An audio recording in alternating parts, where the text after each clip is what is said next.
হঠাৎ করেই কি আপনার দুনিয়ার সবকিছু ফিকে মনে হচ্ছে? কাজের মাঝে অকারণে চোখ দুটো জলে ভেসে উঠছে?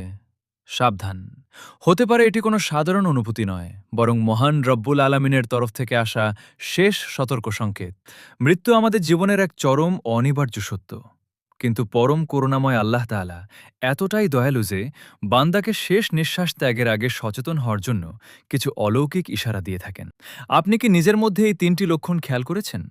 প্রথম ইশারা, দুনিয়ার প্রতি হঠাৎ অনীহা।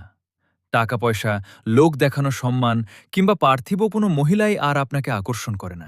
হঠাৎ করেই এসবের স্বাদ ফিকে মনে হয় এবং মন কেবল এক আধ্যাত্মিক প্রশান্তির খোঁজ করতে থাকে।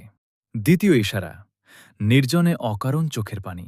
নামাজে দাঁড়ালে, কোরআন তিলাওয়াত শুনলে কিংবা একাকী বসে থাকলে মনের ভেতর রুহের এক অদ্ভুত ব্যাকুলতা তৈরি হয় এবং চোখে অজান্তেই পানি চলে আসে। তৃতীয় এবং সবচেয়ে বড় ইশারা, তওবার তীব্র আকাঙ্ক্ষা। মনের ভেতর অতীত জীবনের সব গুনাহ মাফ চাওয়ার এবং নিজেকে নতুন করে আল্লাহর রঙে সাজানোর এক প্রবল আকুলতা তৈরি হয়। আমাদের মাঝে অনেকেই আছেন যারা মনের এই পবিত্র অনুভূতিগুলোকে কেবল ডিপ্রেশন বা মনের ভুল মনে করে এড়িয়ে যান।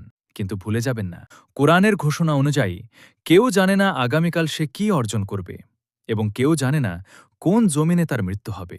তাই এই বিশেষ অনুভূতির জন্য বসে না থেকে সময় ফুরিয়ে যাওয়ার আগেই আজই তওবা করে আল্লাহর পথে ফিরে আসুন।